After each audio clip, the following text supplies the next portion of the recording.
Yo, what is going on YouTube? Welcome back to the channel, everyone. Today I got the best Call of Duty Vanguard settings, so let's get right into it.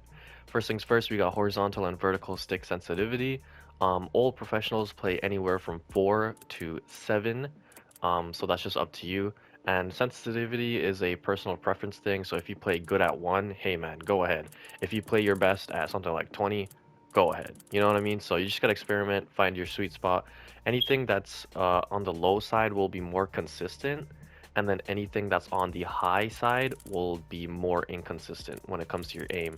So yeah, I like to keep it at 5.5. A lot of professionals play at that.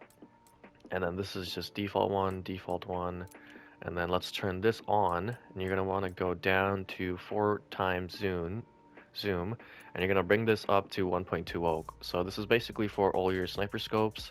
Um, you want to bring it up to 1.2 and then leave everything else at 1, simply because when you're scoped in with your sniper, that way you can keep up with the person that's running on your screen and then you can snipe them. That's like basically the deal with that. And then we got button layout. So basically, this is just up to you if you have a scuff controller or not. If you don't have a scuff controller, I highly suggest you play tactical flipped. A lot of professionals play on this. It's absolutely fire. And then we have the flipped R1, L1, whatever it is. So yeah, anyways, tactical flipped. Moving on, we got everything here is just default. And then right here, aim response curve type. Many professionals love dynamic, but standard is pretty good as well.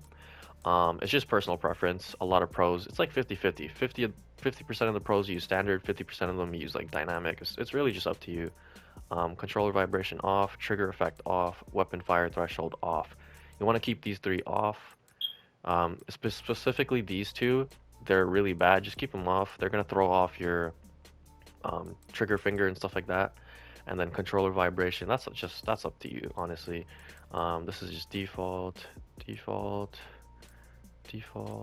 This all this stuff is default. And then you got your L2 and R2 button minimum input dead zone. Basically, this is how hard you have to press the L2 button for it to shoot. So basically, obviously you want to keep this as low as possible, right? But you definitely don't want to keep it at 0. So just keep it at like, I would suggest keep it at 2. Um, and then we got left stick minimum input threshold, and then left or right stick minimum input dead zone, sorry. For both of these, basically, all you want to do is load up into a private match, put your character down, and if your character's aim is just, like if your character's moving on its own, then you want to bump these up a little bit, and just keep bumping them up until your character stops moving on its own. So that's that. And then moving down, oh, sorry about that. We got the maximum input thresholds. You want to just leave these at 99. And then let's move on to gameplay. So you want to keep this on. I believe this is for campaign only. I don't know. But yeah, just keep it on. Just keep this one on as well. I personally like the double tap ADS for mounting, but the ADS melee is pretty good. That's the default. Um, Weapon mount movement exit. I keep this on. That's just default, and that's default. And then we got airborne mantle on, because you know it's pretty clutch, not gonna lie. You want to keep that on short, and then we got auto tactical sprint. Saves your controller, saves your thumbs, and it just makes life a lot easier. So you know, why not? Absolutely amazing setting. And then let's see, sprint cancels reload. I keep this off because I'm a really aggressive player, and it just really messes with me sometimes. And then moving down, slide behavior. This is a very important one. Keep it on tap. That way you don't have to hold your button to slide. You can just tap it and you immediately slide. This is default. Equipment behavior, hold, that's default. Steady aim behavior. So this is hold on default, but you definitely want to put it a toggle. So basically when you're holding your breath, you don't have to push down on your L3 button the whole time you're trying to hold your breath. You can just press it and then your character will hold its breath. So it's really clutch. Makes your life a lot easier as well. And then I personally like tap to reload is like the default, and however prioritize interact I find is the best for especially aggressive players. So definitely experiment with these. And then scoreboard behavior, that's that. All right, and then you just want to go down. Brightness, that's completely up to you. You know, color customization, that's up to you. Field of view, this is an important one. So you want to keep it any Field of view, honestly, man, I highly suggest like the sweet spot for everyone is anywhere from about 80 to about 105. That's like the sweet spot for everyone. So anywhere from 80 to 105 should be your sweet spot. Uh, if you're like a really aggressive person that's always up in people's face, I would say anywhere from 85 to 100 should be good for you. If you're a person that sits all the way in the back of the map, I would say the same thing as well, honestly. Anywhere from 85 to 100 should be good for you.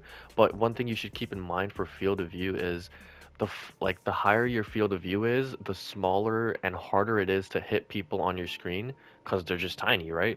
So the smaller your FOV is, the lower your FOV is, the bigger the enemies look on your screen, and like the easier it is to track people and hit them and be more accurate. So those are the pros and cons. Make your decision based off that. And then we got ADS field of view. If you're a person that sits on the back of the map and just picks people off from the back, definitely keep it on independent for sure. Um, and then if you're a person that's always up in people's face, or you're like a pretty close quarters, mid-range person, definitely keep it at affected for sure. So that's just up to you guys. I like to keep it on independent. And then camera movement, you definitely want to keep this at least 50%, the lowest possible. And then world motion blur off, weapon motion blur off, depth of field off, fidelity FX off, um, and audio. So my audio is always at 100, but for the video's sake, I put it down to 30 so you guys can actually hear me. But yeah, keep this at 100. I hate the music, so I keep it at like 5. And then this is just default 100, default 100. That's just default Vanguard. And then we got the audio mix. So a lot of the pros are using headphones at the moment for the audio mix. It appears headphones is like the best one at the moment. So yeah, for now, just stick with headphones, and then I'll update you guys if anything changes. This is on default, default, default, default, default, default. And let's go to interface. All of this stuff is just default stuff. And oh, you want to keep your telemetry label size to smaller. It frees up your screen a lot more because honestly, it's pretty useless. So, just put it to smaller, right? And then I suggest you guys keep your where is it, packet loss on, just because you know how much you're lagging out or whatever. And then minimap shape, you want to keep it a square. You get 27% more minimap with square, and then keep the rotation on, keep the crosshair bobbing off, and then going down, that's everything. If you guys liked the video, remember to leave a like and subscribe, share the channel with your friends and teammates. I post helpful Call of Duty content, everything and everything Call of Duty. Link in the description below for my Twitch, Discord, and sponsor. Use code PRAB for 10% off at purchase, and I'll see you guys in the next video. See ya.